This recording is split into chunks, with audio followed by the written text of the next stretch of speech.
Madame, Messieurs, bonsoir, bienvenue sur notre canal pour une nouvelle émission d'actualité et d'analyse politique.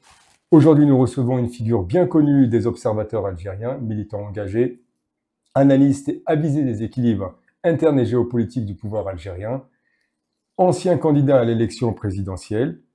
Notre invité, il n'a jamais cessé d'interpeller, de questionner, de proposer. J'ai l'honneur d'inviter Monsieur Omar Erkmourtar. Monsieur Omar Erkmourtar, bonjour, très content de vous recevoir. Bonjour, non, c'est moi qui vous remercie.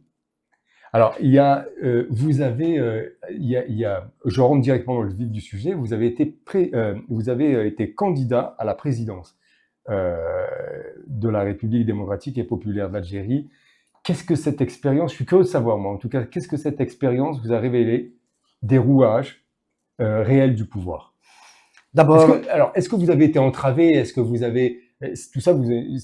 On est curieux parce que c'est quand même un passage de votre carrière, de votre vie qui a été quand même importante. oui. D'abord, j'ai le droit, enfin, j'ai toujours le droit d'être candidat à la présidentielle algérienne. Tout simplement, je remplis les conditions. J'ai l'âge et je n'ai que la nationalité algérienne. Deux conditions que je remplis. Deuxième chose, pourquoi je n'ai pas été jusqu'au bout? Parce que j'avais posé deux conditions. Elles n'étaient pas satisfaites, donc je me suis retiré naturellement. Hein. Les conditions, c'est de retirer le qualificatif organisation terroriste, OMAC, puis libérer. La deuxième, c'est libérer tous les prisonniers politiques et les otages kabyles. Ça n'a pas été donc fait. Je me suis retiré naturellement. Ça, c'est une chose. Mais pourquoi je suis candidat? Parce que j'avais dit en 2019, il fallait un locataire à Al-Mouradia. J'étais contre le Hirak, je savais que l'ARU ne gouverne pas, que le Hirak ne pouvait pas aboutir, il n'avait ni leader, ni projet politique.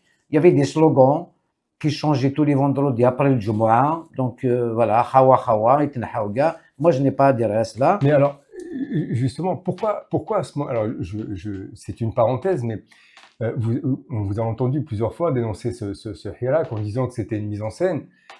Mais comment, à ce moment-là, vous avez pu déterminer déjà, parce que c'était quand même un germe d'espoir à travers la population à ce moment. En 2019, ça a été quand même, ça a soulevé des foules. Non. Ah oui, ben les foules, d'accord.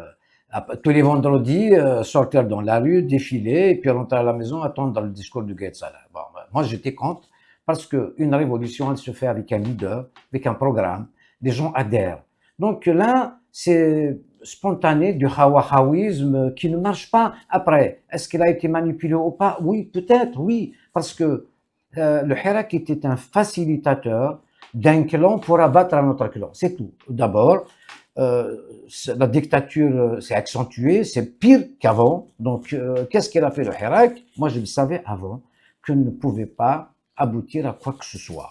Pour aboutir, il faut un projet politique. Pourquoi je suis candidat? Parce que j'avais dit à temps, à mi-mandat de Tebboune, que Tebboune avait échoué. Alors, moi, parmi les candidats qu'il y avait, il fallait choisir. J'ai fait confiance à Tebboune, j'ai cru en sa volonté de changer parce qu'il a subi quelques fois des choses et tout ça. Il s'avère que le pouvoir l'a aveuglé, il s'est enfermé dans ses certitudes et il n'a pas d'hommes compétents autour de lui pour avancer. Donc, à mi-mandat, j'ai dit qu'il a échoué. Le seul moyen, au lieu de passer mes journées à critiquer Tebboune, je me suis dit, je vais confectionner un programme pour mon pays et le défendre. C'est une manière de participer au débat. Ça n'a pas été lieu. On sait tous comment ça s'est passé. Il y a eu une élection anticipée sans aucune raison. Et puis, c'est une intronisation. Il y avait deux lapins. C'est d'ailleurs honte. J'ai honte à leur place. Il n'y a pas encore les résultats. Les trois candidats pour 5 630 000. Le chiffre qu'il a annoncé de martyrs, après ces 11 millions, cafouillage, il n'y a pas eu d'élection finalement. C'est une intronisation. Je ne suis pas d'accord. Et jusqu'à maintenant, ça ne marche pas, ça ne peut pas marcher. Donc vous pensez qu'aujourd'hui, le jeu électoral algérien n'a aucun sens? N'a aucun sens. Aucun sens. D'ailleurs, il y a un seul sauveur en Algérie, moi je l'avoue, euh, le vrai pouvoir, c'est l'armée. Alors justement, L'armée, vous disiez dans plusieurs interventions, vous disiez que c'est un théâtre verrouillé par le pouvoir militaire. oui. Mais par contre, comme disait Aït d'ailleurs, il me l'a rappelé notre ami tout à l'heure, Ali, et Judy, hein, mon ami Ali et Judy, euh, il fallait donner des garanties à l'armée. On doit tous comprendre une chose. Sans l'armée, il n'y a pas de pays. En Algérie, tout est verrouillé. Donc cette armée, à un moment, on doit les aider à bien prendre les bonnes décisions. Euh, cette armée, elle a besoin d'être rassurée. Elle a besoin d'être défendue pour qu'on laisse le champ politique aux politiciens et à la diplomatie. Cette armée, si aujourd'hui, si jamais il y aurait un vote transparent en Algérie, on va avoir les islamistes au pouvoir. Oui, l'armée est responsable de ça. L'Algérie s'est islamisée, c'est les islamistes qui ont le pouvoir aujourd'hui, ils vont l'avoir, ils peuvent même faire du mal, ils font du mal bien sûr, mais faire du mal même à l'institution militaire. On sait ce qui s'est passé, on ne peut pas revivre ça. Donc, moi je souhaite que l'armée intervienne, arrêter les frais, siffler la fin de la création, à ce que les choses soient reprises entre de bonnes mains. Alors justement, alors je rebondis sur ce que vous dites. Il y a une question qui se pose. Qui gouverne vraiment l'Algérie? Parce que si beaucoup parlent d'un coup d'État silencieux, que l'armée a mis Tebboune à l'écart sans l'annoncer, etc. Est-ce que ça, c'est vérifié? Est-ce que c'est le cas?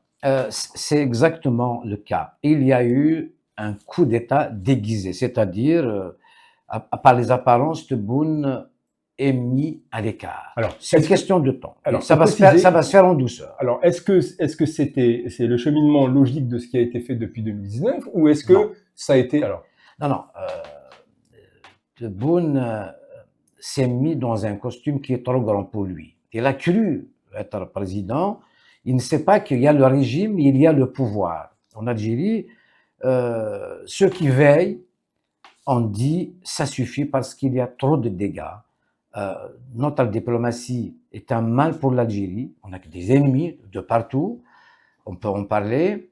Et surtout à l'intérieur, il y a une colère bleue. Ça ne va pas. Ce n'est pas, l'Algérie ne fonctionne pas avec le journal de 20 heures. La réalité, ce n'est pas le journal de 20 heures. La réalité, c'est vraiment autre chose. Le citoyen vit le martyre. Ça, c'est une réalité, à tout point de vue. Et puis, on ne peut pas gouverner un pays avec les walis et les procureurs. Deux phrases, tu vas en tôle. Et puis, on arrive même à déstabiliser l'institution militaire. Vous savez que les colonels et les généraux ont peur, ils sont tétanisés. Tétanisés parce que, à chaque fois, on se demande à qui appartient tel ou tel, quel clan. On se retrouve à Blidin pour rien. Donc, et puis les walis, personne ne peut prendre une décision. Le gouvernement est inerte, le gouvernement est transparent. Il n'y a pas de décision gouvernementale. Tout est fait à la présidence. Donc, un ministre a peur de prendre une décision. Il n'y a pas de ministre en Algérie. C'est des figurants. Tout est pris. La communication. Il y a une seule rédaction en Algérie, elle est à la présidence. Donc, il n'y a ni journaliste, ni presse, ni rien du tout. C'est très dangereux. Aujourd'hui, on ne distingue plus le vrai du faux. Tu lis les journaux, c'est la présidence qui leur dit, ils titrent tous la même chose. Quand il faut taper sur les Émirats, c'est toute la presse, il reste quoi? Quelques journaux. Hein. Quand il faut taper par la France, ça c'est l'essentiel de ce pouvoir. Donc la France, c'est tous les jours. Et puis quand il y a les gros titres, contre Rotaillot par exemple, il y a une seule rédaction. Le directeur de la rédaction, c'est Belkhaïm et Kamal Sidi Saïd. Bien sûr avec la bénédiction de Boualem Boualem. Alors, la présidence, alors finalement, parce qu'on a un peu de mal à comprendre, la présidence, c'est qui, alors finalement? La présidence, c'est une petite clique d'incompétents autour de Tebboune. Et puis, il y a une partie de l'armée qui a fonctionné avec eux. Mais L'armée, c'est le Dawla al-Amiqa, c'est le véritable pouvoir. Là, on les a laissés faire accumuler les erreurs. Aujourd'hui, siffle la fin de la récréation. C'est terminé. D'ailleurs, sauf qu'il peut à la présidence. Il y a le feu à la présidence. Ah bon? Il y a le feu. Le 16 dernier, Boualem Boualem est venu mendier à Paris. Il veut quitter, donc être nommé ambassadeur à Paris. Parce qu'ici, il va retrouver la paix, la sécurité, 4-5 ans, on l'oublie, puis voilà, il se casse. Ça, c'est jouer avec la souveraineté de l'État. Après... Alors, juste pour éclaircir, parce que je me fais un petit peu novice sur la matière, vous dites il est venu mendier, et il est venu, son souhait est de devenir ambassadeur. Donc il est venu mendier à qui et pourquoi et pourquoi bon, moi ce que je peux savoir, c'est que si on devient ambassadeur, il faut quand même l'aval des autorités algériennes. On ne devient pas ambassadeur comme ça. Donc comment ça se passe alors? À la présidence, c'est lui-même qui décide. À la présidence, Tebboune, c'est un exécutant devant Boualem Boualem. Donc c'est oui. En France, il y a l'État français qui décide. Donc c'est la présidence de la République avec certains ministres d'État, celui des Affaires étrangères et de l'Intérieur notamment. Donc, par contre, il est venu utiliser donc ces réseaux.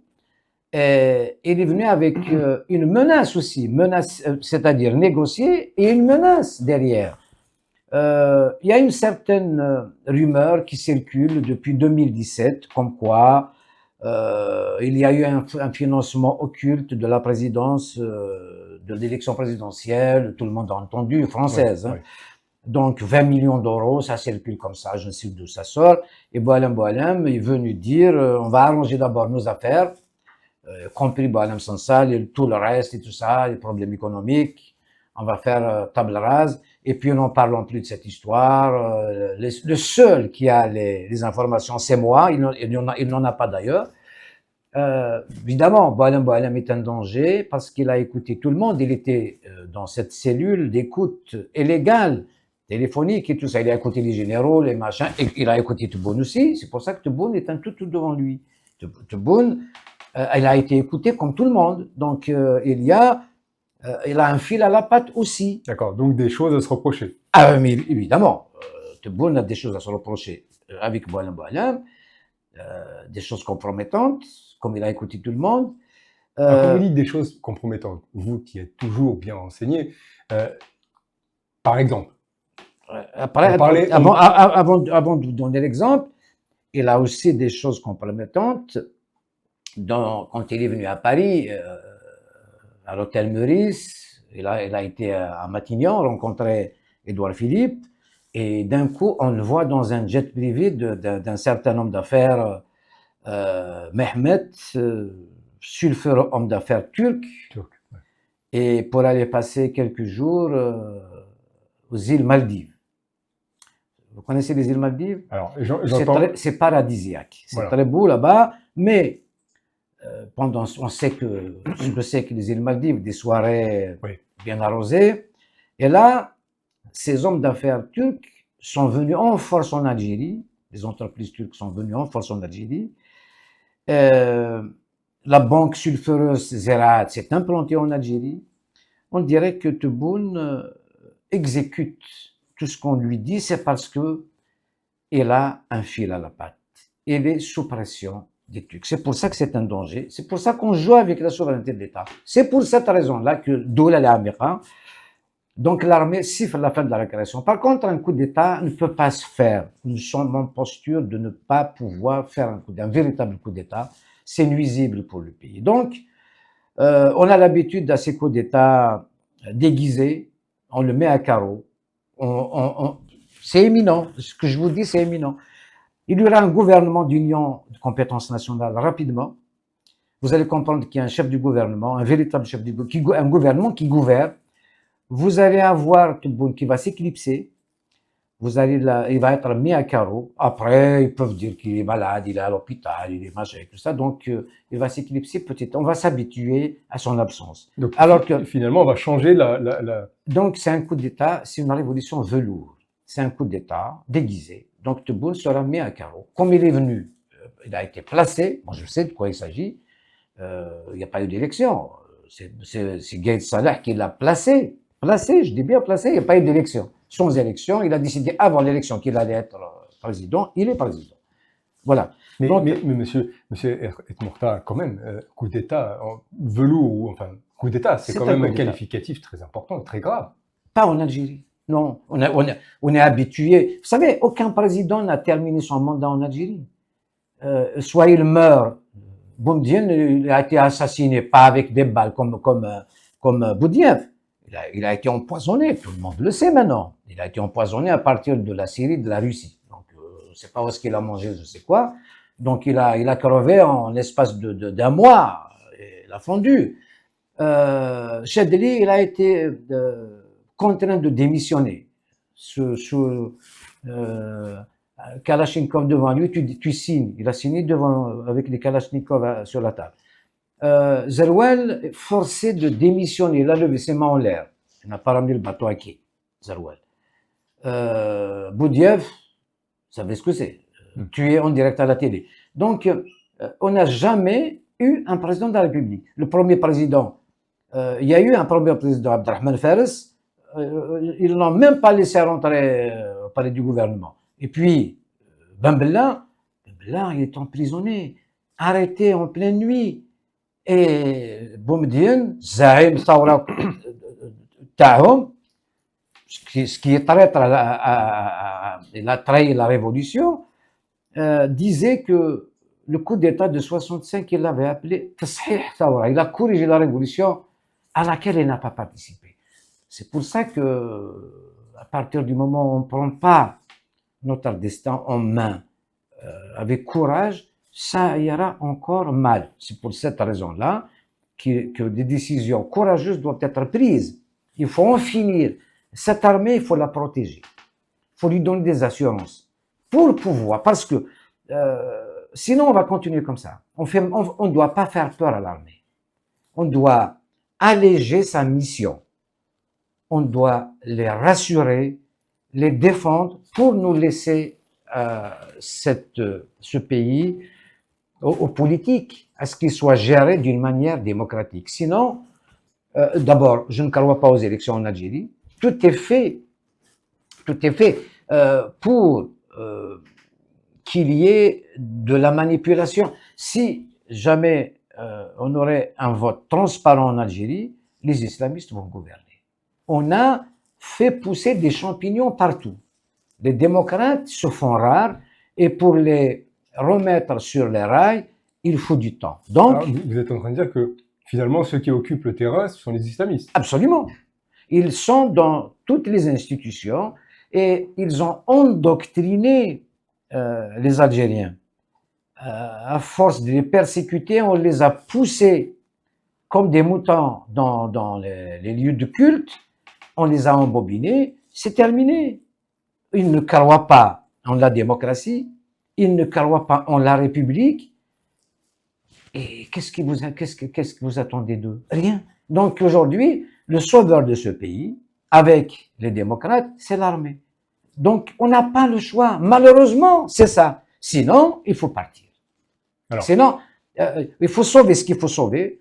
Mais cette manière de penser, je sais que certains me disent comment tu vas revenir aux militaires. Oui, je sais ce que c'est que les militaires.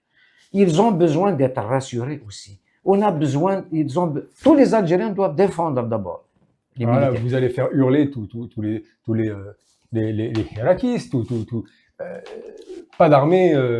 Alors, on va sortir tous les vendredis, on va faire un pays. On ne fera pas un pays comme ça. Bien évidemment, rassurer l'armée et libérer tous les prisonniers sans exception. Il faut revoir toutes les copies. Même ce qu'on appelle les hommes d'affaires, la Isaba, tout est monté de toutes pièces. Je vais citer le premier homme d'affaires arrêté, Ali Haddad. Ali Haddad est un homme d'affaires. Ali Haddad a eu des prêts bancaires. Oui, il a exagéré. Peut-être. Il faut lui faire les poches, peut-être. Mais pas l'emprisonner. Surtout pas. casser son entreprise. Pas du tout.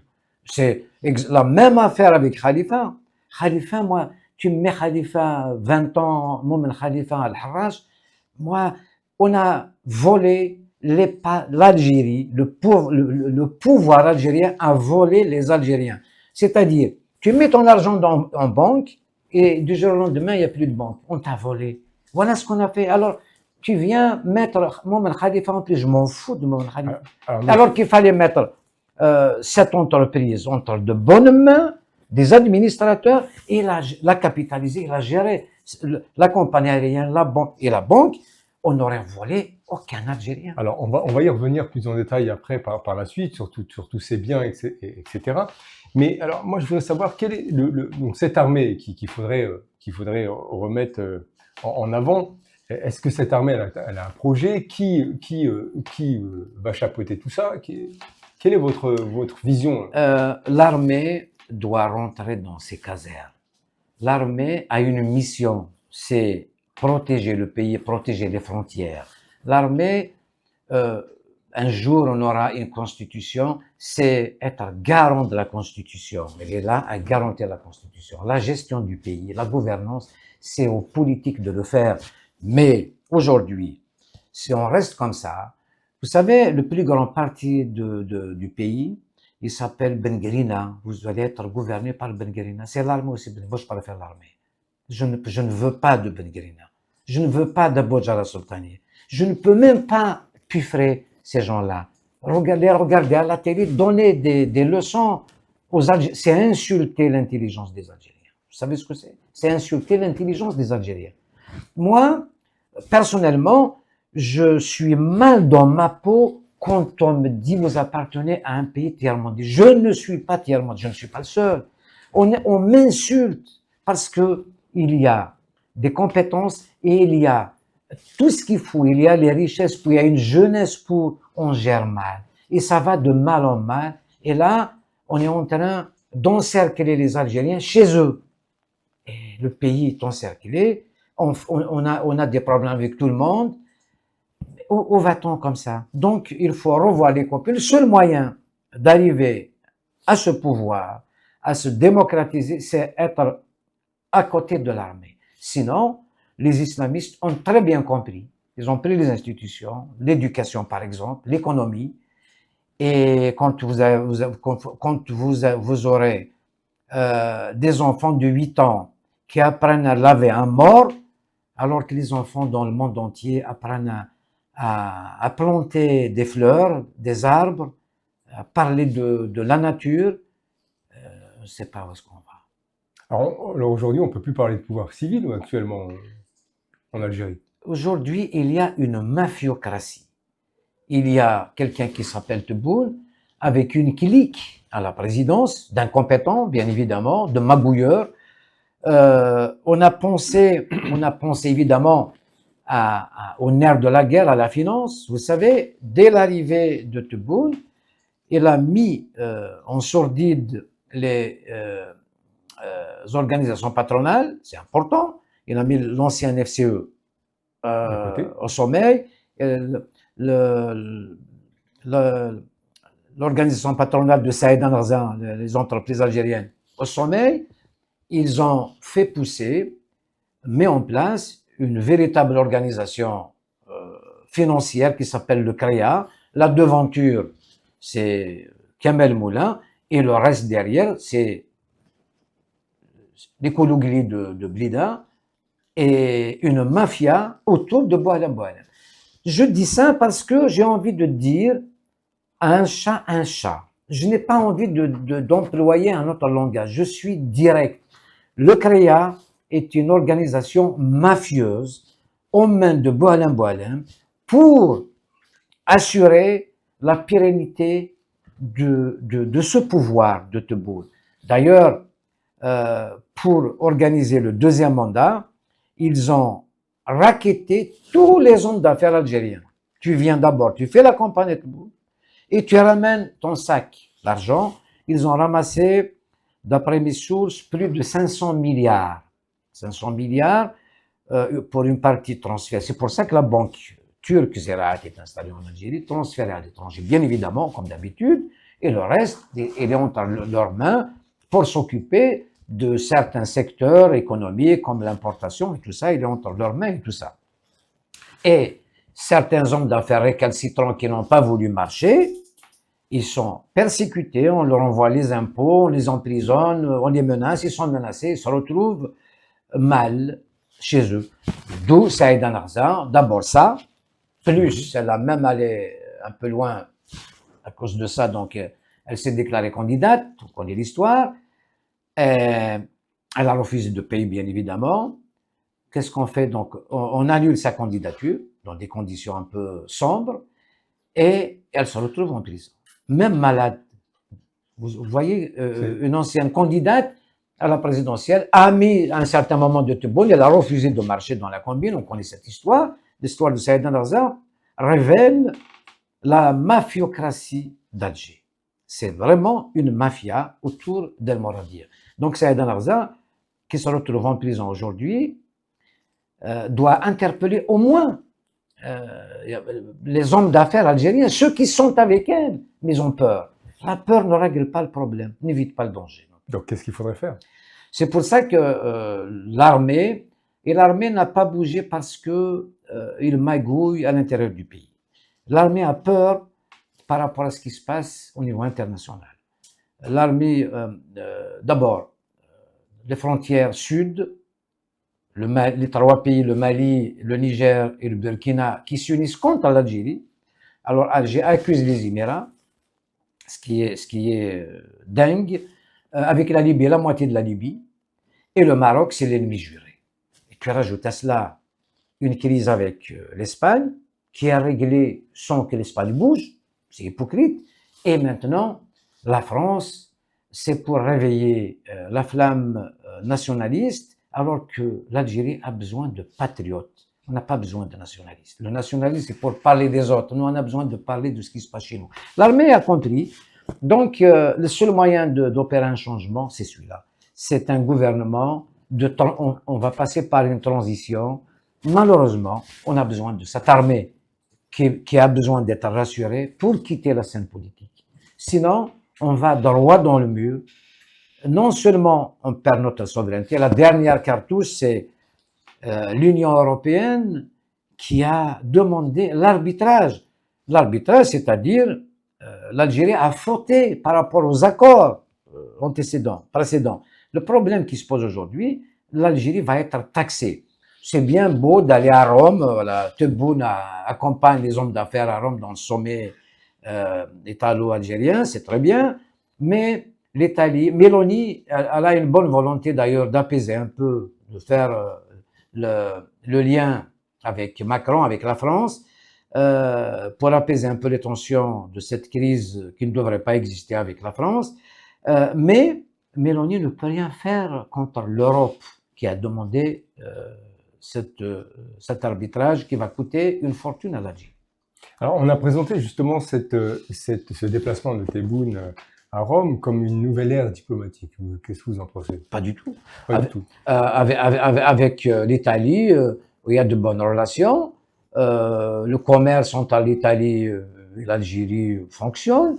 Ça n'avancera absolument. Les entreprises italiennes sont en Algérie. Alors, on parle de repositionnement stratégique profond d'une manœuvre énergétique opportuniste. Est-ce que vous êtes d'accord avec ça? L'Italie achète le gaz algérien en quantité, elle peut même redistribuer. Ça, on le sait, ça. Donc, ça n'avance absolument. Il y a aucun nouveau. Par contre, moi, ce qui me fait jaser, c'est que quand on établit de bonnes relations avec l'Italie, c'est très bien. Mais pas au détriment de l'Espagne ou de la France ou de quelqu'un d'autre. Enfin, avoir des bonnes relations avec un pays, c'est bien. Mais quand on exclut les entreprises françaises de la commande publique, de l'achat de blé, par exemple, traditionnellement, on achète du blé français.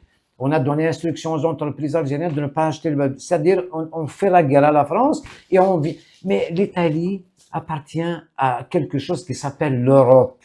Quand l'Europe se défend, l'Italie ne peut pas faire exception. Oui, Tu peux avoir des relations, de bonnes relations avec l'État, privilégiées avec l'Italie, mais pas au détriment d'un autre pays européen. Un autre pays européen, il déclenchera ce qu'on appelle un arbitrage, c'est-à-dire, là, il y a déjà, ils ont recelé des fautes.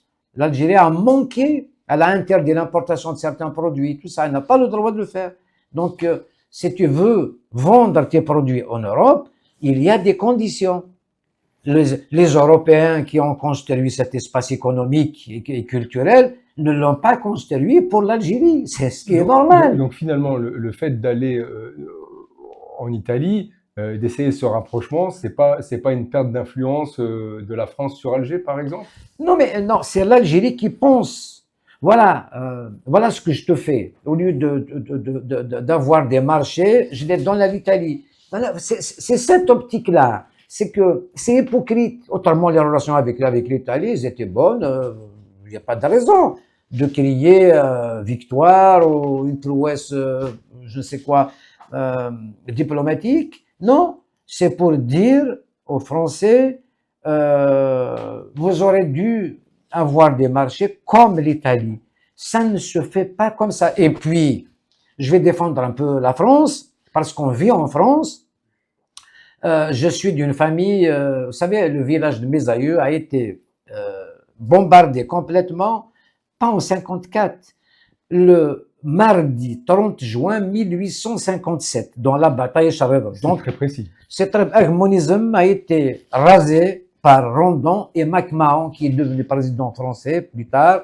Il était blessé même à Echarredon.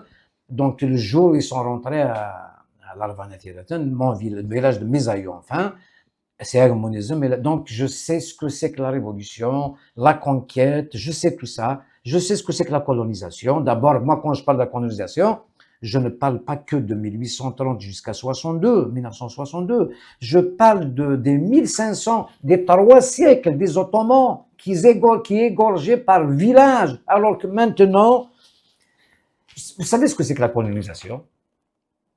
Oui. Non. Alors, la colonisation... La colonisation, vous savez ce que c'est? C'est te déposséder d'abord de ta terre. Le début, c'est la terre. On t'enlève ta terre. Avant de t'enlever ta langue, ta culture, tes symboles, ça vient. Mais quand on t'enlève ta terre, c'est-à-dire tu marches sur quelque chose qui ne t'appartient pas. Alors que les pierres, les arbres ont des propriétaires. Vous allez voir le foncier algérien, il est entre les mains des Ottomans qui ont dépossédé les autochtones depuis 3 siècles et demi d'occupation ottomane. On n'en parle pas. Jamais. Il n'y a que la France de 1830. Bien sûr, en 1830, puisqu'on est là. En 1830, les Ottomans, Dey Hussein et tout ça, ils n'ont pas combattu les Français. Ils se sont mis avec. Regardez, par exemple, allez, je vais dire des choses. Hamoud Boualem, qui est un Ottoman, il s'est naturalisé en 1860. Ils se sont tous rangés derrière les Français. C'est pour ça qu'ils ont gardé leurs privilèges.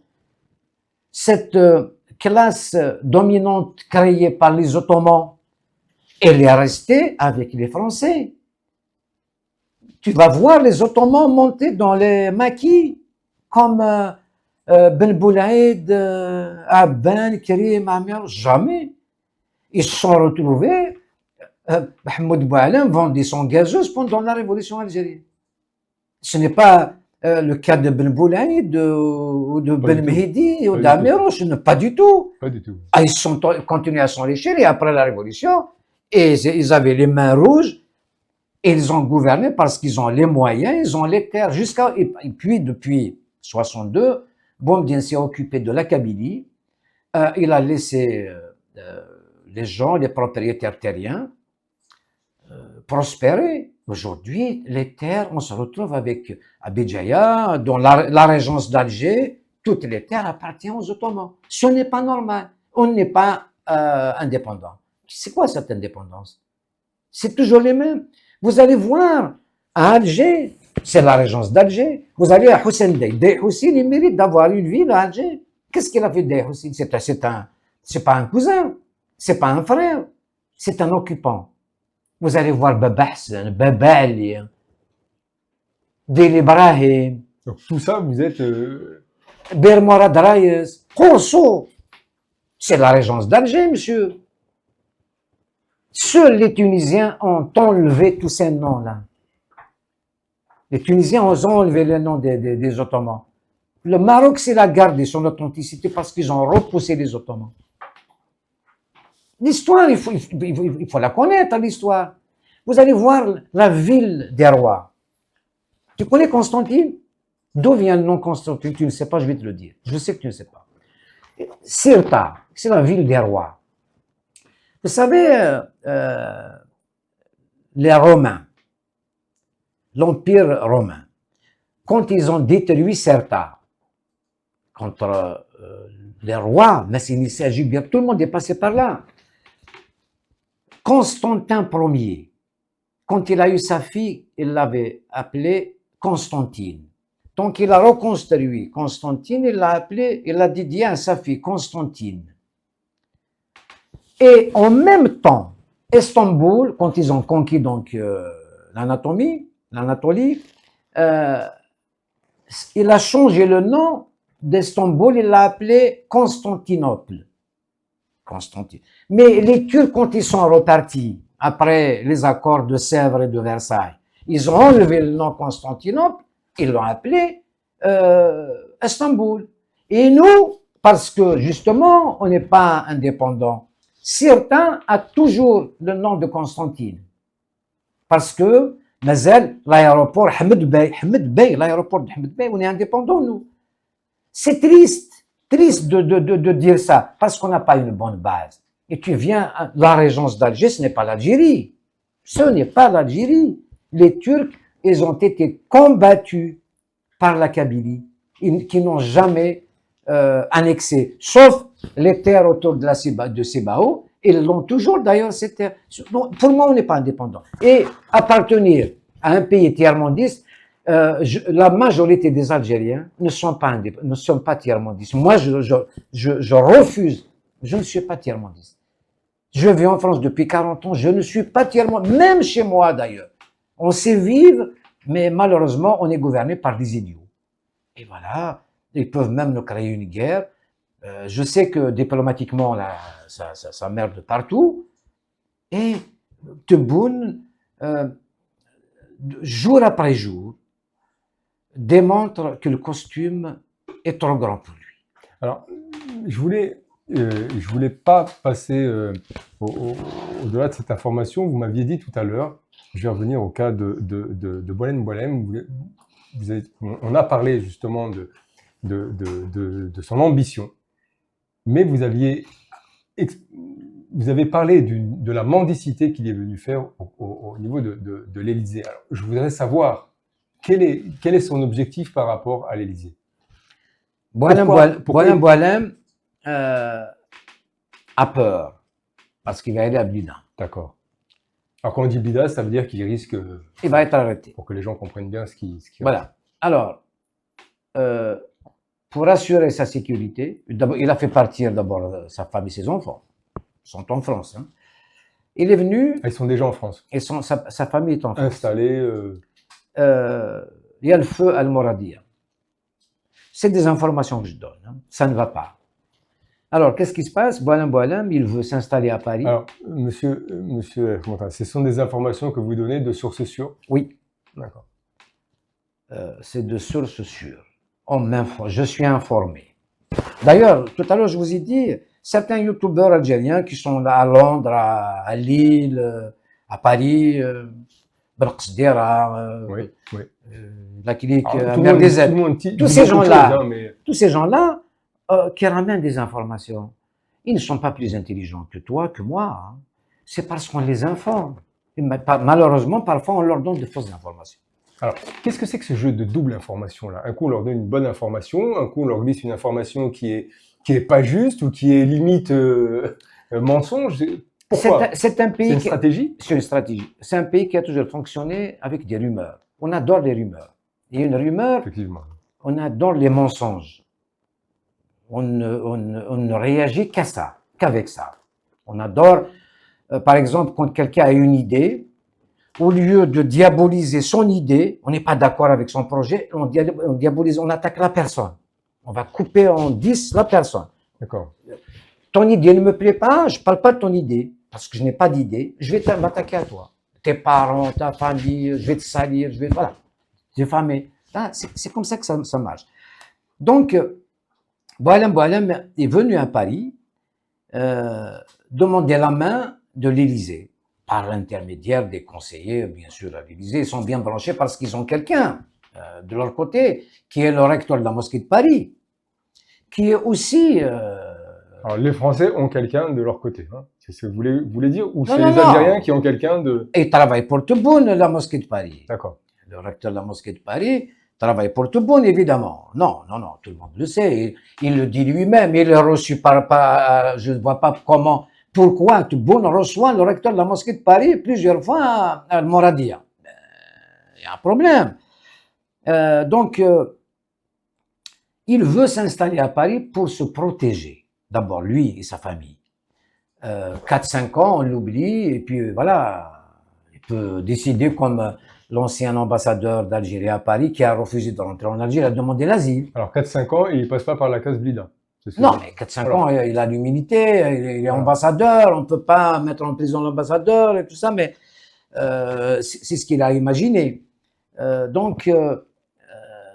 Pourquoi? Parce qu'il propose des services à la France. On va tout arranger, les projets, et puis donc cette histoire de rumeur sur les 20 millions de l'élection de 2017 en France. Et il dit que voilà, c'est moi le seul qui a les preuves. Il n'a pas de preuves, lui. Il ment. Mais c'est pour convaincre ce que la France l'accepte. Évidemment, nous, en tant qu'Algériens de France, nous ne l'accepterons jamais.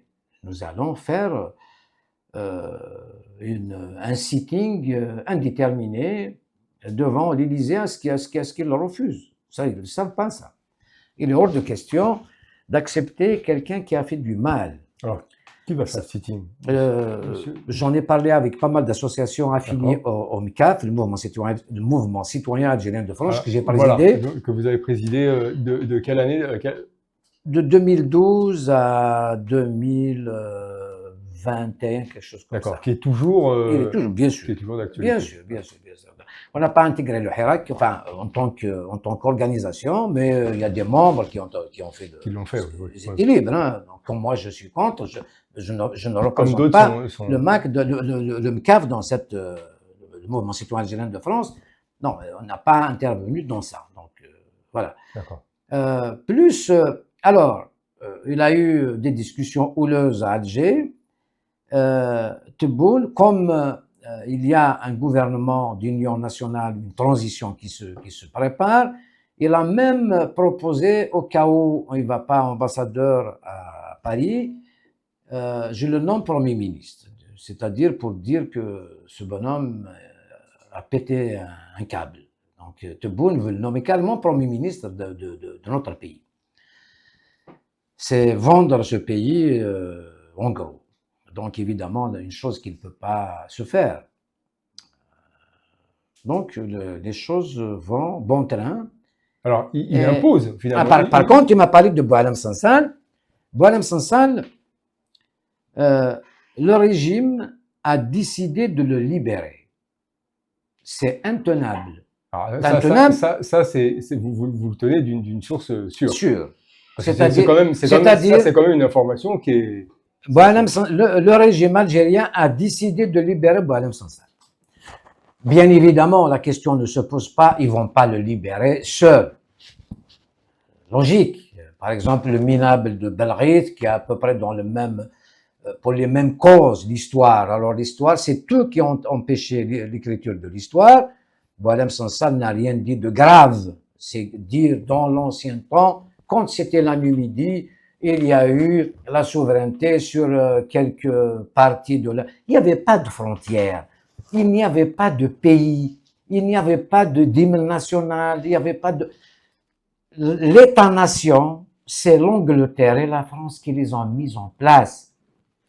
Les frontières algéro-marocaines, maliennes, tunisiennes, c'est la France qui les a confectionnées, dessinées. Voilà. Donc l'Algérie, comme elle est aujourd'hui, c'est la France qui l'a créée. Mais ce n'est pas insulter l'Algérie. Mais les frontières actuelles de l'Algérie sont intouchables parce qu'il y a des gens qui sont morts pour la révolution algérienne, et c'est pour récupérer cette Algérie. Donc c'est terminé. Donc Boualem Sansal, je vois pas pourquoi l'on est en prison. Avant, c'était, il y a une terre, tu peux la labourer, donc on l'appelle, elle est à toi, comme ça. Ça se passe comme ça. Alors, je rappelle que vous faites quand même partie du comité de soutien de Boualem Je Sansal. suis dans le comité de soutien de Boualem Sansal, que je connais, et puis je suis dans le comité de Boualem Sansal pour parler des condamnés à mort kabyles, de mes frères kabyles otages dans les geôles d'Alger. Voilà. Donc, tout est anormal dans ce pays. Boualem Sansal n'a rien à faire en prison. C'est pas parce qu'il est malade, c'est pas parce qu'il a 80 ans. Belghit, le minable Belghit, si je mets en prison Belghit, je dois emmener, déterrer Boumediene et Ben Bella, emmener leurs ossements en prison. C'est eux qui ont fait cette histoire. Cette Algérie arabo-musulmane qui complexe, qui nie l'identité du pays, ce n'est pas Belghit. Belghit, il est biberonné à cette haine de la Kabylie. Enfin, l'histoire, c'est la Kabylie. Vous comprenez que une Algérie arabo-musulmane, elle m'exclut. Moi, je veux une Algérie algérienne. Algérienne, moi, il y a des peuples en Algérie. Moi, je respecte même, comme en 3 siècles et demi d'occupation ottomane, il y a des Ottomans qui sont algériens, oui. Il y a des Arabes, il y a des Koulouglis, il y a des Chaouites, tout ça vont faire une nation algérienne. Il faut se parler en face. Je ne peux pas interdire à un Koulougli ou à un Arabe d'être. Il est algérien. Alors justement, moi je ne complexe personne. Tout le monde est algérien. Au contraire, moi je suis. C'est ça, quand je parle de la Fédération d'Algérie, c'est ça? Alors vous avez justement soutenu l'idée d'une conférence kabyle et défendu une Algérie fédérale. Oui. Quand vous dites ça veut dire qu'il faut regrouper tout le monde finalement. Absolument. Personne ne doit être complexé. Personne ne doit être écarté. Un grand pays comme ça, d'abord, le découpage. Il y a quand on parle de shahid, ces gens-là parlent de shahid, ils sont en train de chier sur leur tombe. Moi, j'ai du respect pour les gens qui se sont sacrifiés pour ce pays. Nous n'avons pas à être dans une dictature. Ils sont morts pour qu'on soit dans une liberté, une démocratie. On a tout pour réussir. Alors, le problème qui se pose. Les 6 wilayas historiques, ça a fonctionné. Pourquoi changer une équipe qui gagne? Parce que c'est les gens qui ont pris le pouvoir en 62, n'ont pas fait la révolution. Il faut effacer cette histoire, ramener l'histoire de l'Émir Abdelkader, alors nier cette histoire, nier l'histoire des Ottomans. On s'occupe. Boumediene a même ordonné l'écriture de l'histoire sans citer de nom. Écrire l'histoire sans. Comment? L'histoire, c'est des noms, c'est des lieux, c'est des dates. C'est ça l'histoire. On ne peut pas écrire l'histoire sans citer de nom. Il y a des leaders. On ne peut pas nier Ben Mehdi, Amirouche, Abben. C'est pas possible. Non, c'est pas possible. Je comprends et j'entends ce que vous dites. Hein. C'est d'une logique très fraîche et imparable. Mais comment aujourd'hui un tel projet peut prendre forme? Est-ce qu'elle ne serait pas éventuellement étouffée justement par les logiques centralistes ou autres? Parce que la problématique, c'est bien ça aujourd'hui. Personne ne veut parler à personne parce que. Mais, bien sûr. Tout est compliqué. Mais quand on veut faire, on peut faire. Falsifier l'histoire, c'était possible. Alors, nous raconter des bobards, c'était bien, c'est bien. Les 6 wilayas historiques, il suffit de mettre en place des assemblées régionales, c'est-à-dire la représentation populaire, qui soit représentée dans les 6 wilayas historiques. Et puis, il faut un gouvernement fédéral à Alger.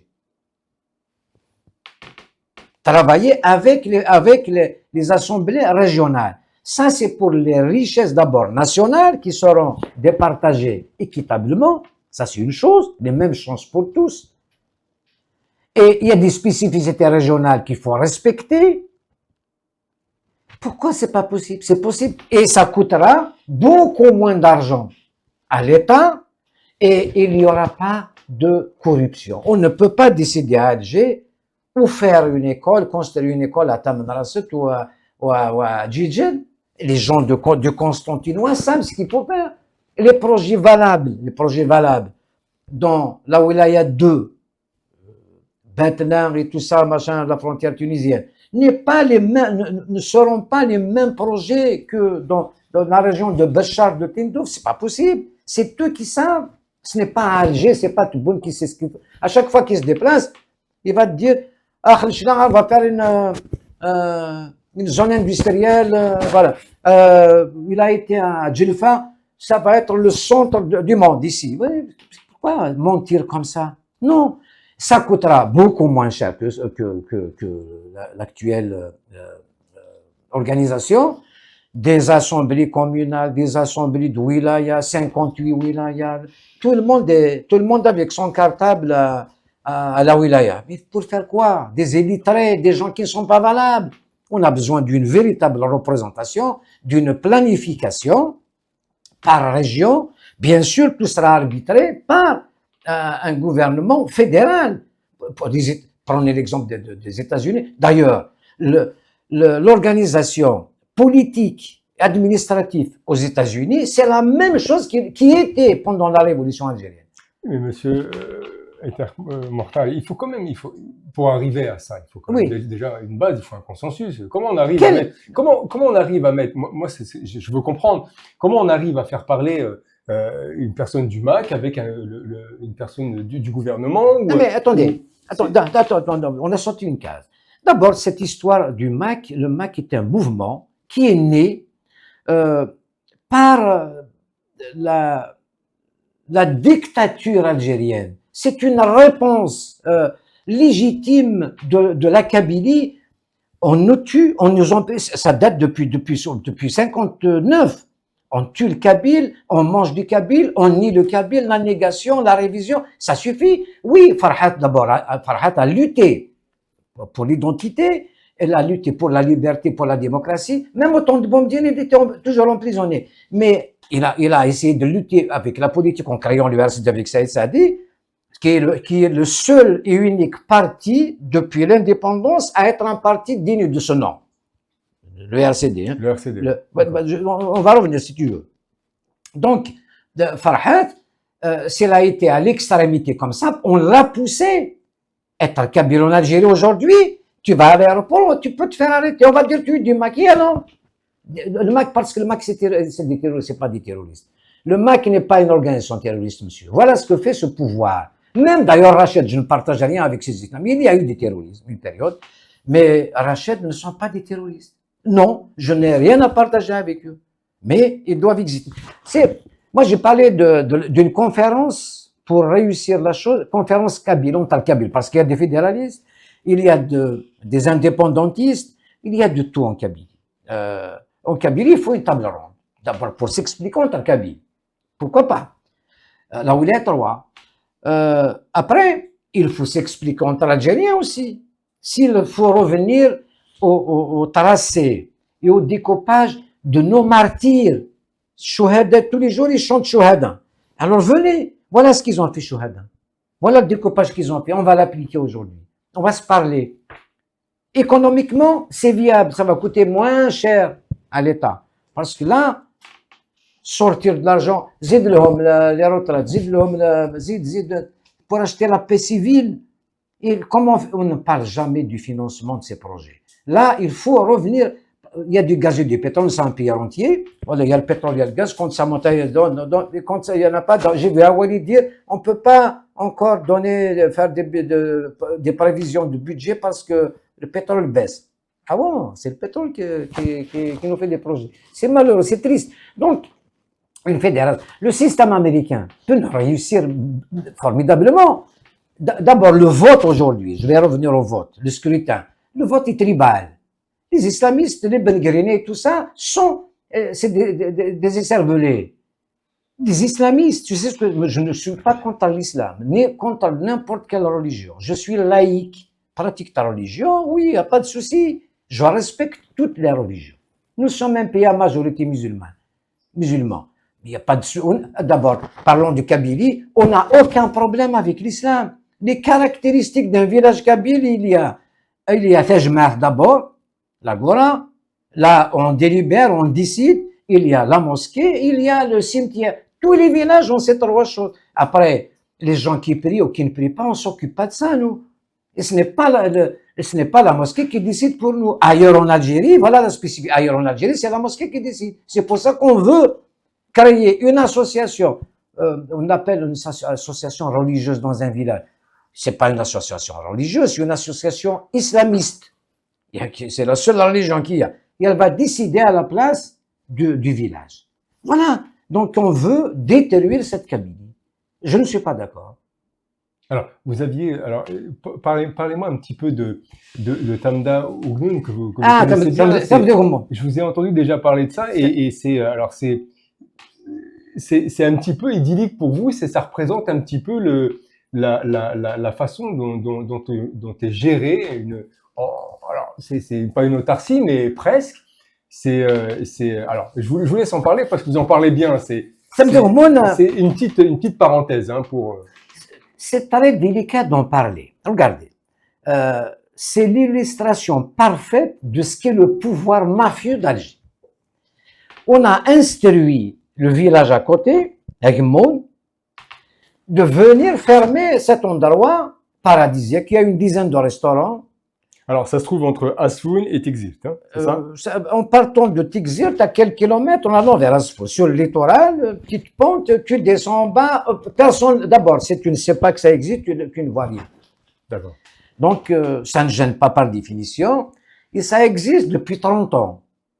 En dehors de tout ce qui est pouvoir, il y a les polices, ils se sont organisés eux-mêmes. Ça a commencé par une baraque, parce qu'il y a des pêcheurs, des jeunes pêcheurs, avec leur petite barque. Ce n'est pas des grands chalutiers, hein, c'est pas un port, hein, c'est un petit golfe. Donc, c'était de la sardine, après un petit verre de vin, un petit bien, ils se sont installés à vendre des sandwichs, des machins, de la bouffe. Et après, ils se sont installés, un par un, une dizaine. Ils se sont arrangés, ils ont fait un parking, des gens qui surveillent, des vigiles, une tranquillité extraordinaire. C'est un endroit prisé. Quand on va, moi, quand je vais à Tixirt, on va à Temgoumoun. Il y a du poisson frais d'abord, et bien sûr, tous les restaurants servent des boissons alcoolisées. Et pourquoi pas? Mais tu n'es pas obligé de consommer de l'alcool d'ailleurs. C'est un endroit extraordinaire. Personne ne t'embête. Finalement, ces jours-ci, c'est illicite. Et depuis 30 ans. Alors, cet État qui n'a pas le courage, l'État hypocrite, au lieu de venir contrôler avec la gendarmerie, un procureur contrôler, il faut des registres du commerce, il faut mettre de l'ordre et ainsi de suite. Non.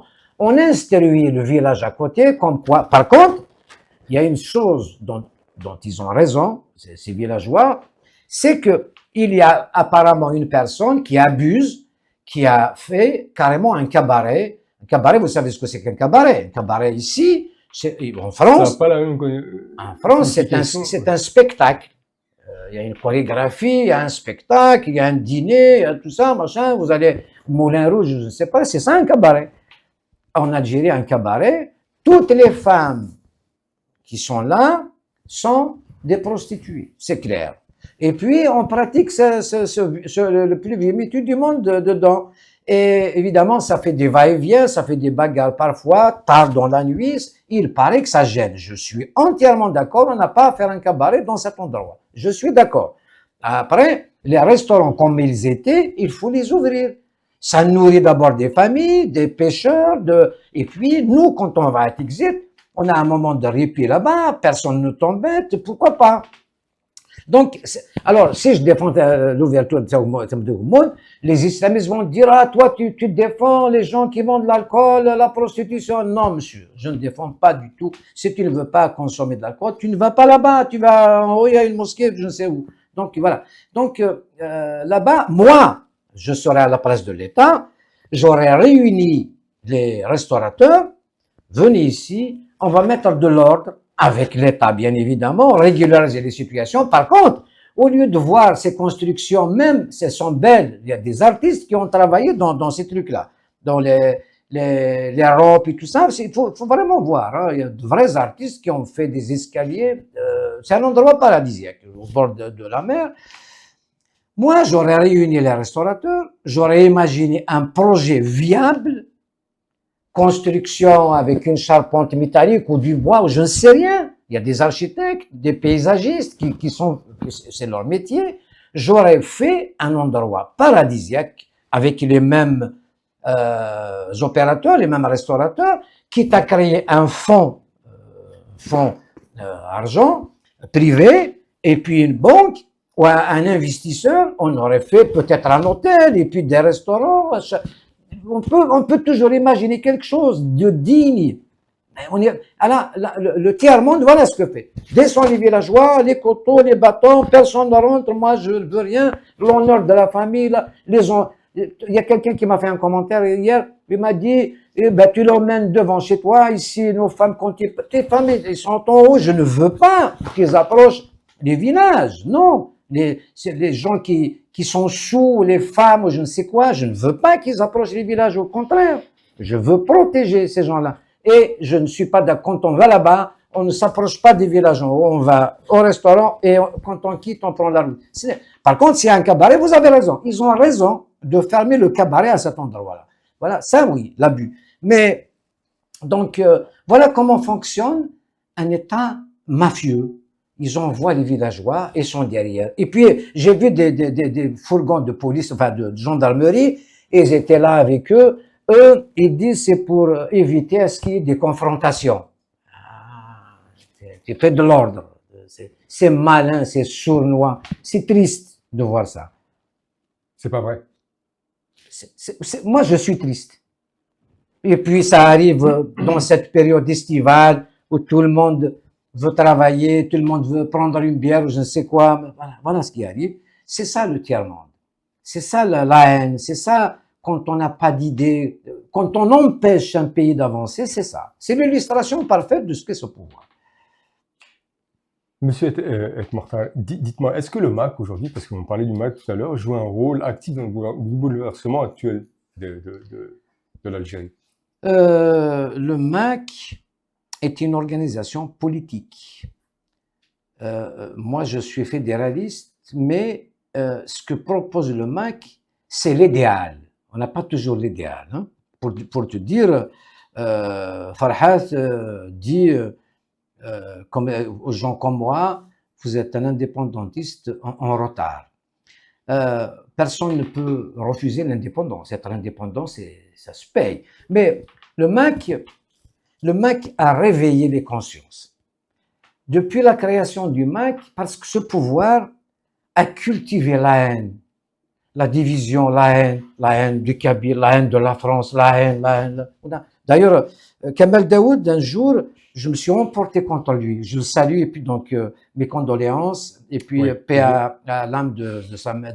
Sa mère, oui. Le Il pauvre. N'a pas pu aller voir. C'est un grand monsieur, je l'adore. C'est un grand type. Comme Boualem Sansal, il faut le lire, c'est lui. Moi, je m'en fous de Boualem Sansal. C'est un penseur, Boualem Sansal. Tu n'es pas obligé de le lire, mais comme tous les penseurs. Boualem Sansal. Kamel Daoud, un jour, je me suis emporté contre lui. Il a fait allusion au Kabyle, machin, tout ça. Finalement, il a entendu bien sûr l'appel. Je ne l'ai pas connu en ce temps-là. Et je l'ai connu après. Hein. Il a rectifié. Il a dit j'ai été biberonné tout petit de la haine du Kabyle. Ce n'est pas moi. Donc maintenant, j'ai compris. Donc l'Algérien est cultivé et biberonné à la haine du Kabyle, de la France, du Maroc. C'est des générations. Sioniste, c'est même pas ce que c'est. Tu es sioniste, tu sais pas ce que c'est que sioniste. Hein, Israël, machin. Donc l'Algérien, le pouvoir cultive la haine. Moi, je ne déteste personne. Je n'ai de haine contre personne. Donc, le MAC a soulevé quelque chose. Et puis, grâce à TikTok, puis les réseaux sociaux, tu vas voir la haine qui s'exprime. C'est incroyable. Donc, c'est comme si nous sommes des ennemis. Ça, c'est la faute au pouvoir. Donc, pour revenir au MAC, qui est une organisation politique, ça ne vient pas comme ça. On nous tue tout le temps. Il faut que ça s'arrête. On emprisonne, on brûle. Les jeunes de l'Arvana, 38 condamnés à mort. Mais Jamal Ben Smer, Allah yarhamou, et Allah yarham 420 morts, et puis des blessés, des gens qui ont tout perdu. Oui, tout à fait. Donc c'est une catastrophe, un naufrage. Le problème qui se pose, qui a arrêté Jamal Ben Smer? Qui l'a arrêté? Pourquoi l'avoir arrêté? Qui a informé les foules? Venez, on a arrêté le pyromane. Qui l'a ramené dans le fourgon? C'est la police. Et pourquoi le livrer à la foule surchauffée? Pourquoi? Ils sont armés, ils tirent des trucs, ils étaient à 6 mètres du portail du commissariat. Qui est du renfort, il était dans une cellule déjà, la cellule du fourgon. Qui l'a livré? Les vidéos ont montré que non, mais il y a des vidéos.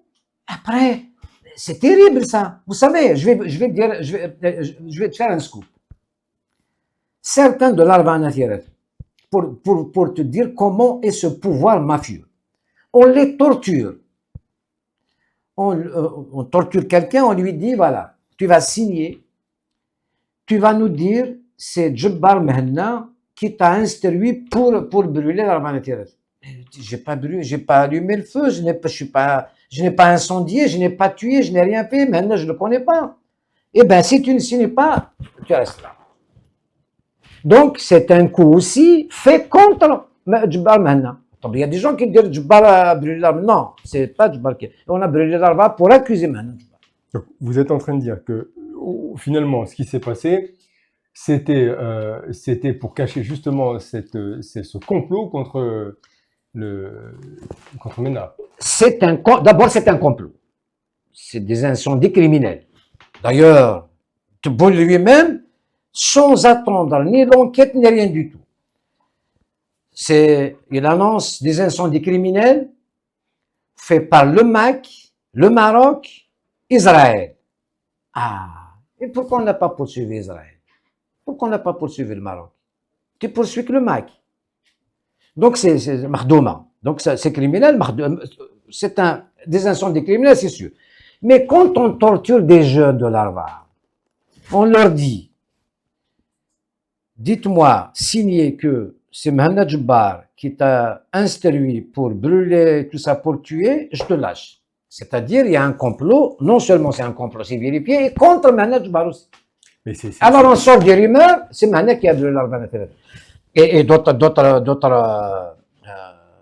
au gradé de l'armée de la région, hein. Il n'y a pas que lui, il n'y a pas que Mehenna. Voilà, donc celui qui a brûlé l'Arvana, c'est le pouvoir, et ce n'est pas le MAC, bien évidemment. Voilà, c'est triste quand le pouvoir algérien demande l'extradition d'Axel Belabassi.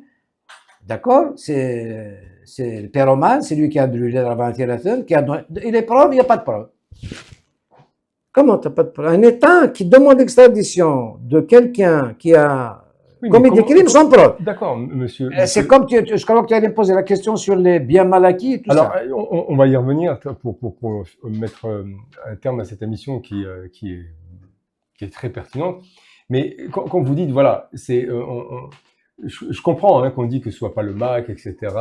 Mais vous avancez des arguments.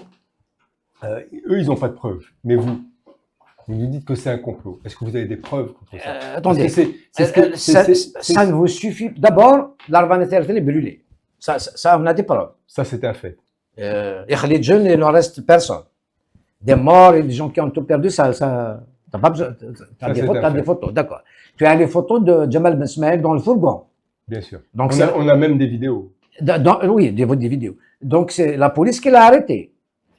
C'est à la police de nous dire pourquoi on arrête des foules, on arrête Jamal Ben Smaïl. Pourquoi c'est Jamal Ben Smaïl qu'on arrête? Pourquoi? Ils l'ont arrêté, c'est sûr, on a des preuves. Pourquoi l'avoir arrêté? Il faut qu'ils nous disent. On arrête comme ça quelqu'un, on sait qu'il est arabophone en plus. C'est bien ça.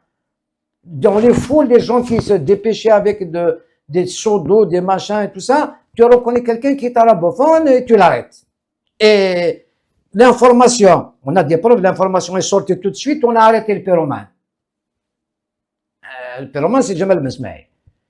Donc, c'est des preuves, ça. Et la police, il faut que la police dise dans le procès expéditif, une journée, tu condamnes 49, alors, tu condamnes 49 personnes à mort, et à l'appel, tu laisses que 38. Et les 11 autres, comment? Tu condamnes quelqu'un, tu te trompes dans une personne, mais 11 personnes qui ne sont plus condamnées à mort. C'est pas un procès, ça. Quand tu condamnes quelqu'un à mort, c'est que tu as des preuves matérielles. 49, ça revient à 38. C'est un procès. Quelle preuve tu veux? Est-ce que la police t'a dit pourquoi il a arrêté Jamal Ben Smaïl? Est-ce que les policiers qui l'ont livré, on a des vidéos, est-ce qu'ils étaient présents au procès d'Alger? Moi, c'est à partir du procès de l'Arvanati de la Kabylie, je l'appelle procès de la Kabylie, de l'Arvanati, j'étais là-bas. C'est à partir de ce jour-là, quand j'ai entendu le verdict, je me suis dit, je n'ai rien à faire ici. Je n'ai absolument rien à faire ici. Un pays. C'est à ce moment-là que vous avez décidé À ce moment-là, j'avais un projet en Algérie. Je devais faire une compagnie aérienne avec un associé de Béjaïa, qui est actuellement président du MOB d'ailleurs, et je suis pour quelque chose d'ailleurs. On devait lancer une application VTC, mais par contre l'application VTC, je ne voulais pas la faire hors la loi. Il n'y a pas de cahier de charge. La compagnie aérienne, il n'y a pas de cahier de charge. On a passé 6 mois, plus d'1 an à courir entre Beauvais, l'aéroport de Béjaïa, machin truc, rien. Tout des menteurs. J'avais un journal. On m'a donné l'agrément d'un journal électronique. Je devais commencer tout ça. Je me suis installé à Béjaïa, à Azazga, Fafreha et à Alger. J'ai mis une carroie, je suis parti. Et j'ai décidé, pour participer au débat, de me présenter aux élections présidentielles, pour participer au débat, pour proposer quelque chose, pour dire ce que je suis en train de dire. Eh bien, j'ai vu que les portes sont fermées. On attend des jours meilleurs. C'est pour ça que la seule solution, je vais encore dire des précisions, le général Toufiq a les clés. Si ça marche, c'est aujourd'hui. Le général Toufiq a les clés de l'Algérie. S'il veut, d'abord, si ça ne va pas, c'est lui. C'est lui le premier responsable. Alors, si ça va, c'est lui. Et nous restons dans cette situation, c'est-à-dire l'avenir, c'est lui qui a les clés. Donc, jusqu'à aujourd'hui. Jusqu'à demain. C'est lui le responsable. Donc aujourd'hui, le général Toufiq, âgé, là, c'est ce qu'on dit. Mais il va mourir. Ça ne sert à rien qu'il se cache, il faut qu'il dise des choses. Il faut qu'il sauve le pays. Il faut remettre le pays aux mains de ses enfants les meilleurs, les démocrates, qui penseront à la mémoire des martyrs qui se sont sacrifiés pour ce pays. C'est lui le responsable. Et c'est lui qui peut faire quelque chose. Quand je dis lui, c'est l'homme providentiel. C'est lui qui peut faire avec ces hommes. Parce que nous sommes capables de rien faire. Quand je dis nous, tous ces démocrates qui ont peur, qui se cachent, ils sont démocrates non pratiquants, comme les islamistes non pratiquants aussi. Vous comprenez? Les démocrates non pratiquants. Il y a beaucoup de démocrates non pratiquants, d'intellectuels non pratiquants. Ils sont, oui, d'accord, quand je vois quelqu'un, il me dit, oh, il faut faire ça. Parle! Il y a le feu. Quand est-ce que vous allez parler? Oui. Certains amis, non seulement ils ne disent rien, mais quand je parle comme ça, ils me disent, t'es fou. Tu n'es pas courageux, tu es malade. Tu es suicidaire, c'est-à-dire, ils vont me tuer. Comme sur le foncier, par exemple. Ben bien, le foncier, c'est très grave. Le foncier est en main des Ottomans. C'est une réalité. Je vais te citer un exemple. Rabarab, d'abord, ne mérite pas le sort qu'il a là. Même si je suis d'accord qu'il a fait plus que Haddad Rabarab. Rabarab, son usine de l'huile à Béjaïa, il n'a ni autorisation, ni étude sur l'environnement et la santé. Rien. Et puis, pour investir, il a acheté un terrain entre l'aéroport de Béjaïa et Capritou, sur le littoral. Gauche et droite, il a acheté ce terrain. C'est un grand terrain. On parle de 1 dinar 1800 hectares. Il l'a acheté à un Ottoman, les Tanzanies, les deux Ottomans. Il a payé ce terrain, je dis à Tebboune et aux autres, il a payé 1200 milliards. 1200 milliards. Tu comprends? Ce n'est pas, et ce terrain appartient à 3 familles autochtones qui étaient chassées, qui habitent au haut à Boukhlifa. Les familles Maouche et tout ça. Et j'ai vu Rabarapo lui dire, ce terrain n'appartient pas à Tanzanie, pourquoi tu l'achètes? Pourquoi tu ne l'achètes pas aux autochtones? Ils me disent, ils ont un acte de 1952. C'est faux, c'est pas vrai. C'est un acte trafiqué. Tout le foncier appartient à ces gens-là. Tout le foncier appartient à ces gens-là. Ce n'est pas normal. Et Rabarab qui était en prison, j'ai été pour qu'il sorte.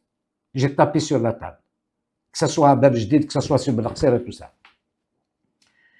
Pour qu'il sorte, d'ailleurs, pourquoi Tebboune protège les enfants à Gaït Saleh, qui ont tué un Wali? Ce n'est pas normal d'emmener Saïd Narza en prison, de décorer Moulin et de protéger les enfants à Gaït Saleh. C'est mafieux. Rabarab, pour sortir de prison, il a payé 75 milliards aux enfants de Gaït Saleh. Je regarde la caméra. Rabarab a payé, Omar Rabarab m'a envoyé son directeur de communication. On a fait 2 réunions. Moi, avec le directeur d'Evcon, avec le directeur de Liberté, avec son directeur de communication. Son directeur de communication m'a dit, Omar Rabarab t'a dit, papa a décidé de vous autoriser à négocier. Je lui ai dit négocier quoi? C'était finalement donner, payer, trouver quelqu'un, et ça se passe comme ça en Algérie. Alors, attendez, développez. Payer quelqu'un, qu'est-ce que ça veut Et dire? Saad Rabarab, en prison, a demandé à ses enfants, négocier, payer, il faut que je sorte d'ici. D'accord. Donc, Omar Rabarab À payer. 75 milliards, a donné 75 milliards aux enfants de Gaït Saleh pour qu'ils sortent de prison. Les enfants de Gaït Saleh ont fait pression sur son père. Et c'est comme ça qu'il est sorti de prison. Et on ne le lâche pas aujourd'hui. Ça, c'est une information que je te donne. Alors, on arrive à la fin de cette émission et alors tout ça, ce sont des biens mal acquis, etc. Et on tombe justement aujourd'hui sur un sujet d'actualité. Il y a une demande de 53 demandes de restitution justement de biens détournés qui a été faite par le gouvernement algérien à 11 pays. Qu'est-ce que vous en pensez? Bon, ces demandes sont émises par la justice algérienne. Il n'y a pas de justice en Algérie. Il n'y a aucune justice en Algérie. C'est qui ces 53? Alors, moi je suis témoin. Évidemment, moi je suis un peu estomaqué quand je vois, je discute avec des gens, ils me disent Ali Haddad, il est condamné. Condamné par qui? Tu me dis que là, il n'y a pas de justice en Algérie. Il est condamné par cette injustice algérienne. Qu'est-ce qu'il a fait Ali Haddad? Ali Haddad, c'est un homme d'affaires. Je suis le seul Algérien à être partie civile dans son procès. Dans son procès, oui. Ouais. Je défie un Algérien qui est partie civile dans le procès de Haddad et dans le procès qu'on appelle à Milan de Sonatra et de Chakib Khalid. Il n'y en a pas. Les journalistes, c'est des peureux. Pourquoi? Alors c'est pour ça qu'il y a des gens, des amis qui me disent tu n'es pas courageux, tu es malade. Je suis le seul à être à Bab Jdid, voir avec, je te cite les colonels qui géraient les dossiers, le colonel Abdelkader Boukhlda, Morad Zardoudi, Mohamed Ouled Marim. C'est les gens qui ont géré tous les dossiers de la corruption, je les connais, je prends du thé avec eux dans leur bureau au 3e étage. Quand je veux. J'ai des secrets que je ne vais pas déballer aujourd'hui par respect à d'autres personnes. Ali Haddad, qu'est-ce qu'il a? Ali Haddad, c'est un homme d'affaires. Il doit 22 000 milliards à la banque. Aucune banque n'a déposé plainte contre lui. Aucune. Son arrestation était légale. On a inventé des gens, il a des passeports anglais. Oui, oui. Il n'a ni passeport anglais, ni passeport hongrois, il a un passeport. Par contre, il a deux passeports. Ce qui est normal parce qu'il a beaucoup de tampons en tant que président du FCE. Donc, quand il y a plus de pages. Donc, par contre, il a des visas dans le passeport, on lui a fait avec autorisation. Un passeport réglementaire. C'est le même numéro, c'est des pages, deux passeports. D'ailleurs, quand on a convoqué son frère Rebouh, président de l'USMA, Oui. quand on l'a convoqué à Bergedid, il a ramené deux passeports parce que président il était à la FAF. Il avait beaucoup de visas dans un passeport, on lui a rajouté un autre. Le même numéro, c'est des pages. Donc, on a inventé beaucoup. Haddad, quand je vois Tebboune justement, il a une haine contre Haddad grave. Parce que Haddad a des secrets encore sur Tebboune. Naturellement, il a tous les secrets. Haddad, il a deux cimenteries. S'il a 22 000 milliards de prêts bancaires, on va voir qu'est-ce qu'il a fait avec. Il a deux cimenteries, Djelfa et Ghelizen. Il a, vous savez, quand Tebboune te dit on va faire le Qitar, le terrain, chemin de fer, tu sais les traverses de train là, c'est lui qui le fait à Timoshent. C'est lui, c'est une usine extraordinaire. Il a aussi la tuberie de Betiwa à Oran, les tubes de 50 mètres, tout ça pour les pipelines. Ça c'est Haddad, ça. Il a aussi la charpente métallique, on importe tout, la charpente métallique qui est à Aqbou. Il a aussi l'acier comment ça s'appelle, au-dessus de Annaba, à Tarf. C'est 5 usines, 22 000 milliards. Il les rembourserait en dollars en 2 ans. Pourquoi l'avoir arrêté? Tebboune te dit, il envoie Rezig, drapeau algérien, les pipelines, quoi? C'est des usines qui appartiennent à Haddad, monsieur. Comme, alors je vais défendre encore Koninef. Wallah, les usines qu'a Koninef, les Américains ne les ont pas. Mais ce qui me fait mal au cœur, une entreprise de Haddad. Arrête Haddad, allez Haddad, fais un procès. Mais pourquoi tu casses cette entreprise? Ils ont nommé des administrateurs qui ont volé, qui ont cassé l'entreprise. C'est ça un État? C'est une mafia. C'est une mafia. Voilà, la destruction de Cévital. Comment? Rabarab? Il a triché, il a fait. Oui, d'accord. Tu le sanctionnes financièrement. Tu n'interdis pas à Rabarab de rentrer dans l'usine de Cévital. Tu n'y enlèves pas son passeport. Tu ne places pas Malik Rabarab à la place de Omar, tu rentres dans la famille. C'est l'humiliation. L'humiliation. Même d'autres. Le Hadj Sommam, dernièrement, il est mort, il a fait pour l'Algérie. Il a acheté des générateurs d'oxygène quand il fallait. Tout ça. Même cela, on lui a dit, tu as remplacé l'État. Pourquoi tu achètes des générateurs? D'où vient l'argent? On lui a fait un redressement. Il a peur d'aller en prison. Il n'a pas été, parce qu'il était habile. Tout le monde passe, tout Kabyle passe. Chasse au Kabyle. Alors, c'est triste. D'accord. D'ailleurs, j'ai titré un papier quand le Hadj Sommam est décédé. Oui. J'ai dit, il n'y a aucune différence entre le Hadj Sommam, parce que j'ai vu Rabarab là-bas été comme un cadavre. Rabarab est mort, Ali Haddad est mort, le Hadj Sommam, sauf, comme disait Ekman, c'est la seule. Voilà. Alors, il y a aussi Bouchouareb qui a défrayé la cour. Bouchouareb, on demande son extradition. Qu'est-ce qu'il a fait? Il a détourné l'argent. Donne-moi les preuves. Et tu crois que Bouchouareb, moi je connais Bouchouareb. Bouchouareb, c'est un malade mental. Et il a eu des chèques, il a encaissé, il a eu des virements. C'est des sacs d'argent qu'on lui ramène, comme on ramène Tebboune à Boualem, et à d'autres. Il les transfère aux Émirats, au machin, à Dubaï, comme fait tout le monde, ou en Turquie. Mais ils n'ont aucune preuve. Moi, j'étais partie civile dans le procès de Sonatrach. Il y a ni Sonatrach ni Chakib Khalil à Milan. Le procureur de Milan, Fabio de Pascal, le tombeur de Berlusconi. Il m'a dit, c'est un procès italo-italien. Farid Bjaoui a eu une commission légale parce qu'il a eu le projet de 8 milliards en Algérie.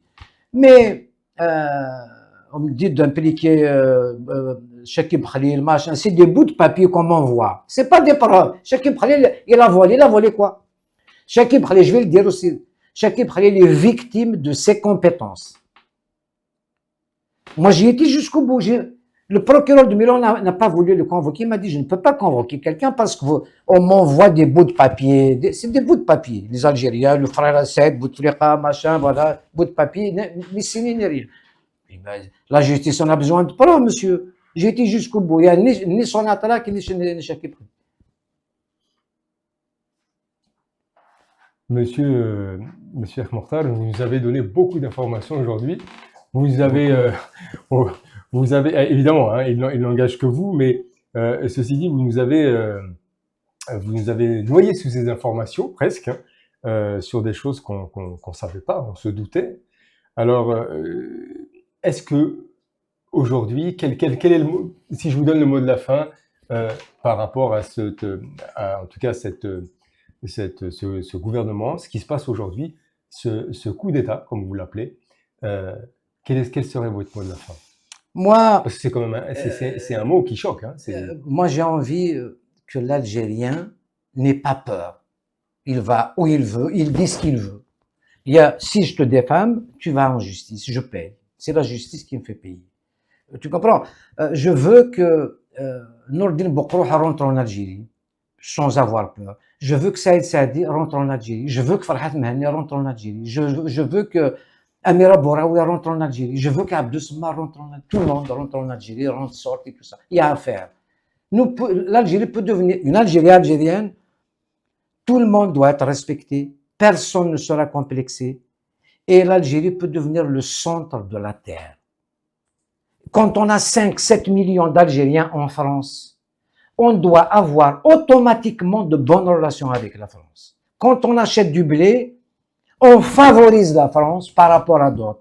On fait des passerelles avec la France, avec cette diaspora algérienne. Je n'envoie pas le recteur de la mosquée de Paris pour l'organiser. Je n'envoie pas Zeribi pour crier tous les jours contre je sais qui. Et puis à Rotaillot, je vais défendre encore Rotaillot. Rotaillot est dans son droit. Rotaillot n'a pas insulté l'Algérie, n'a pas insulté les Algériens, n'a pas insulté le drapeau, ni les martyrs, ni la révolution, ni rien du tout. D'abord, les Algériens démocrates, quand Rotaillot parle des passeports diplomatiques, des familles, de la non-culture, ils doivent les soutenir. Et oui, mais c'est ça. Nous avons, regarde, je vais te donner encore une information. Entre 1500 à 2000, anciens ministres, anciens députés, anciens sénateurs algériens payés en Algérie, parce qu'ils ont fait une loi, à vie, 60 millions, 80 millions, ils vivent tous à Paris, ils ont la résidence, eux et leurs enfants, et ils ont des entreprises en Algérie. C'est des voleurs. Et ça, tout le monde le sait. Et quand ils parlent des passeports à Toulouse, ce n'est pas légal. Quand quelqu'un rentre, la légalité, attends, il y a deux choses, il y a deux étages. On parle du Maroc, de la Tunisie, tout ça. Oui, mais vous savez, quand on veut expulser un OQTF, il faut avoir un truc, un laissez-passer consulaire. Consulaire, oui. Quand il n'est pas identifié, c'est-à-dire, c'est ce qu'ils font les sans-papiers. Ils jettent ses papiers, Quand on l'attrape, eh ben, je suis malien, je suis japonais, je suis machin, donc on ne trouve pas qu'il est algérien, on le lâche. Mais quand il a un passeport sur lui, il est identifié, la France veut l'expulser, c'est son affaire. Elle est libre, oui. L'Algérie le refuse. Donc, aujourd'hui, comme elle a refusé, par exemple, moi je ne suis pas d'accord, comment un certain Doualem qui menace des Algériens comme moi en France, et quand la France veut l'expulser, on le refuse là-bas. Ça veut dire quoi? C'est humilier la France d'abord. Moi je ne suis pas d'accord, je ne veux pas être, parce que je ne veux pas que l'Algérie soit humiliée aussi. La France est dans son droit. Et quand on attrape les gens qui ont fait ce coup de barbouzerie à Amir Dezeb, voilà encore une fois un général qui gère les services algériens, qui est monté par connaissance des enfants de Tebboune général. Alors, on parle de qui? Je parle de Sadak. Comment tu organises une opération délicate comme ça? C'est-à-dire que qui? Moussaoui, d'accord. la DGSE algérienne. D'accord. C'est lui qui a géré cette histoire de barbouzerie de coup contre Amer Dezeb. Maintenant, tout le monde sait. Mais parce qu'il n'a pas eu son grade par le cours des choses. D'abord ça, qui continue de les autres colonels qui ne sont pas montés généraux, eh ben ils sont pas d'accord. C'est des pistons. Mais les autres généraux qui sont plus capables que lui à la DGSE, ça c'est des pistons des enfants de Tebboune. Alors, voilà les erreurs. Il fait une opération délicate comme ça, il envoie ces gars avec leur téléphone de travail. Donc tout est, on ne laisse pas de traces quand on fait un truc comme ça. On pourra en revenir. Alors, mais on ne laisse pas de traces. Je dis ça en regardant les films, en regardant Colombo. Mais il a laissé. Vous savez, il y a une histoire kabyle, on la raconte. Il y a deux voleurs qui sont dans un tunnel, il y a des portes et tout ça. Donc, quand il ouvre, le premier qui ouvre la porte, il dit au deuxième, attention à la porte, c'est-à-dire ne fait pas de bruit. Alors lui, il enlève la porte, il ne prend pas la porte, ne fait pas de bruit. Donc, voilà ce qu'il a fait à Moussaoui. Ça fait rire, mais je te jure que... Oui, il y a une vérité derrière, c'est clair. Alors, ce sera peut-être l'occasion de faire une nouvelle émission à ce sujet, hein, pourquoi pas. C'est un sujet dont les téléspectateurs sont... Je crois que Tebboune a peur des gens compétents. On découvre maintenant, malheureusement, il est médiocre, il n'est pas compétent, le costume est trop grand pour lui, il adore amener des gens faibles et incompétents. Donc après, c'est lui qui commande. Moi, je connais Rzig me dit, avec des témoins, il sait que je connais très bien Kamel CDC, il me dit, demande à Kamel de dire à Tebboune de m'appeler, je vais le faire. Et c'est ça un État. C'est ça un État. C'est lui, c'est Rzig qui m'a appris ce que c'est que le Kaba. Moi, je croyais que quand on parle du Kaba, commerce du Kaba, qui est légalisé aujourd'hui, moi, je croyais que c'était des valises, des Kaba. Oui. Parce que j'ai un ami, c'est le même d'ailleurs qui devait être associé avec moi dans cette compagnie aérienne. On terminera sur cette anecdote. Alors, cette anecdote, elle est intéressante. Donc, lui, il est branché aussi dans la téléphonie avec Samsung et tout ça. Donc, on rentre chez lui, je connais Rzig. On rentre chez lui. Il lui a dit, je peux d'abord importer, c'est sûr, à bas prix, et puis fabriquer ici, l'intégration, fabriquer l'écran. L'écran, c'est important. Je peux amener des machines, fabriquer ici, même vendre pour d'autres fabricants. Il lui a dit, non, mais pas d'importation, il n'y a pas de... Il lui a dit, monsieur le ministre, comment? Je viens de Béjaï, on a été à Oran, à Tizi Ouzou, à Bouira, à Alger, tous les magasins ont des téléphones dernier cri, c'est qu'il y a de l'importation. Il lui a dit, mais ça, c'est le Kaba. Je lui ai dit, monsieur le ministre, le Kaba, il va alimenter. Il m'a dit, ça fait pour toi, le Kaba, c'est la valise, le Kaba, c'est des conteneurs. Ah bon? On n'a pas la même vision des choses. Je t'assure que c'est la première fois que j'ai su que le Kaba, il m'a dit, c'est des conteneurs. Et comment il rentre? Il me dit, il n'y a pas d'importation. Il me dit, déclare autre chose qui est légale, et il importe des téléphones. Mais donc, il a dénoncé la douane, la police, tout le monde est corrompu. Et donc ça veut dire que sous cette formule... La même chose. Et quelqu'un avec lui, il lui a dit Nutella. Vous dites que c'est interdit, Nutella de Hollande et de Belgique. C'est interdit. Interdit à l'importation. Il a dit oui. Il a dit, mais tous les gens qui font des crêpes avec de Nutella et tout ça, des superatec, des Nutella de... Et il lui a dit, c'est le Kaba aussi. C'est de n'importe quoi. Donc, Tebboune, il aime bien ces gens-là qui ne font rien. Alors, le ministre qui me dit de demander à Kamel Sidi Saïd de dire à Tebboune de m'appeler, que je vais faire. C'est ça un ministre. C'est ça le niveau des ministres. Ils sont du même niveau que Tebboune. Monsieur Mortal, on arrive à la fin de cette émission. Merci d'avoir accepté cet entretien sans détour. Avec plaisir. Vos analyses et vos mises en garde aussi nous permettent de penser autrement, voir les choses autrement, et de comprendre les rapports dans ce pouvoir en Algérie et surtout les dynamiques qu'on peut trouver, ces dynamiques profondes qui agitent justement ce pays. Merci encore. Merci de votre franchise. Et chers téléspectateurs, merci de nous avoir écoutés. Monsieur Hartmann, bonne soirée. À très bientôt. Merci, c'est moi qui te remercie. Merci. Au revoir. Au revoir.